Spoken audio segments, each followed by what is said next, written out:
राज्य में आज बीजेपी की बड़ी बैठक है। हेमंत बिस्व शर्मा इस मीटिंग में शामिल होने वाले हैं। प्रदेश प्रभारी लक्ष्मीकांत वाजपेयी इस बैठक में मौजूद होंगे। बैठक में कई अहम मुद्दों पर चर्चा होगी। रांची में आज बीजेपी की महत्वपूर्ण बैठक होने जा रही है। असम के मुख्यमंत्री हेमंत बिस्व शर्मा बैठक में शिरकत करेंगे। इसमें प्रदेश प्रभारी लक्ष्मीकांत वाजपेयी भी इस मीटिंग में मौजूद होंगे। फिलहाल देखिए, चंपई सोरेन को पार्टी में शामिल करने के बाद ये बड़ा सम्मेलन आयोजित किया जा रहा है। एक बड़ी मीटिंग की जा रही है। राजीव मोहन इस पूरी खबर पर नजर बनाए हुए हैं। राजीव, ये जो बैठक रांची में आज हो रही है, इसमें बैठक में हेमंत बिस्व शर्मा भी शामिल हो रहे हैं। इस मीटिंग का मकसद आखिरकार क्या है? क्योंकि चंपई सोरेन के पार्टी में शामिल होने के बाद से हम देख पा रहे हैं कि बड़ी बैठक है। देखिए, इस बैठक को दो तरह से देखा जा सकता है। पहला तो यह है कि झारखंड में हाल में आगे चुनाव होना है। अब विधानसभा के चुनाव बहुत नजदीक है। अब तो इसको लेकर पार्टी जो है हर स्तर पर तैयारी कर रही है। बैठकों का दौर जारी है, नेताओं का दौरा जारी है और इस क्रम में ये बड़ी बैठक बुलाई गई है, जहां सारे जो वहां के जो नेता हैं, कार्यकर्ता हैं, उनको एकजुट किया जा सके, उन्हें टिप्स दिया जा सके कि कैसे जनता के बीच में जाकर जो हेमंत सरकार है और उनकी मुखालफत करे, उनकी बुराई करे और ये बताएं कि भाजपा की सरकार अगर फिर से बहाल होती है यहाँ झारखंड में, तो यहाँ विकास के कार्यक्रमों को चलाया जाएगा, विकास होगा। दूसरी तरफ ये एक बड़ी चुनौती इस बैठक में एक बड़ा मुद्दा ये भी हो सकता है, क्योंकि चंपई सोरेन जो झारखंड मुक्ति मोर्चा के नेता थे, पूर्व मुख्यमंत्री हैं, आदिवासी का बड़ा चेहरा नेता है, तो ये एक बड़ा मुद्दा जो है इस बैठक में सुलझाया जा सकता है, पर चर्चा हो सकती है। क्योंकि देखिए, भारतीय जनता पार्टी में भी झारखंड में आदिवासी नेताओं के बड़े चेहरे हैं, जैसे अर्जुन मुंडा हैं, बाबूलाल मरांडी, ऐसे कई नेता हैं, जहां उसके बाद उसी कद के चंपई सोरेन को लाया गया है। तो आदिवासी नेताओं के बीच में समन्वय कैसे स्थापित करें, जो हाइट की लड़ाई पार्टी के अंदर होती है उसमें कैसे एकजुटता लाया जाए।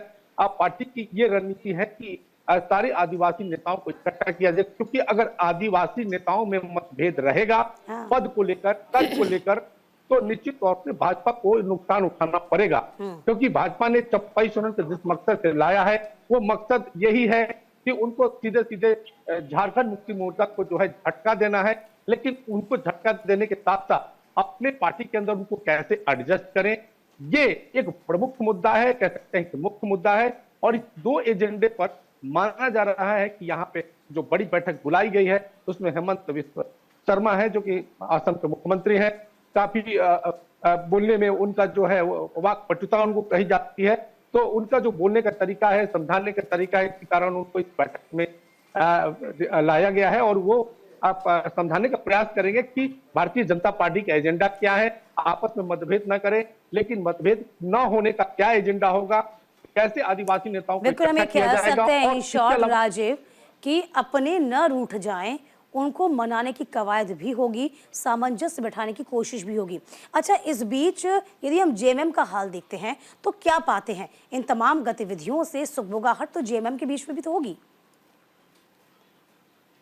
देखिए, निश्चित तौर पर जो जेएमएम है उनका कहना है कि जो भारतीय जनता पार्टी है वो बड़ी पार्टी है और यही कारण उनका वो सवाल उठाते रहे कि भारतीय जनता पार्टी जो है दूसरे दलों के नेताओं को खरीद फरोख्त करती है और अपने दल में जोड़ती है। तो उनके तरफ ये खलबली है कि अपने नेताओं को वो कैसे एकजुट कर सकते, क्योंकि जब देखिए चुनाव नजदीक है तो जो हर दल के नेता हैं सभी महत्वाकांक्षी हैं और अब तो नीति सिद्धांत किसी दल में नहीं है। तो जहां भी पद और कद की बात होगी, तो चाहे वो भारतीय जनता पार्टी के हो या जेएमएम के विधायक हो, मंत्री हो, वो चाहेंगे कि जो है उनको पद और कद जहां भी मिलेगा वहां वो जा सकते हैं। तो ये बड़ी चुनौती हो गई है, खास करके दिनों दिन ये जो पार्टियों के बीच में ये बड़ी चुनौती रहती है कि अपने नेताओं को, अपने कार्यकर्ताओं को कैसे एकजुट करें।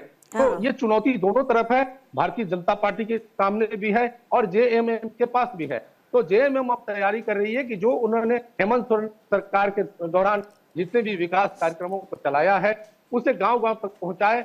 अपने कार्यकर्ताओं को वो समझा रहे हैं और लोगों तक पहुंचाने का, अपने कार्यक्रमों का विकास की बातों विकास के एजेंडे को वहां तक पहुंचाने का प्रयास कर रहे हैं। जी। साथ में ये भी टिप्स दिया जा रहा है झारखंड मुक्ति मोर्चा की तरफ से कि भारतीय जनता पार्टी की सरकार आएगी तो किस तरह के आदिवासियों को परेशानी होगी, अति पिछड़ों को परेशानी होगी। तो इस तरह की बातें दोनों तरफ से चल रही है और इसको पैचअप करने के लिए भारतीय जनता पार्टी ने वैसे नेताओं को अपने पार्टी में शामिल किया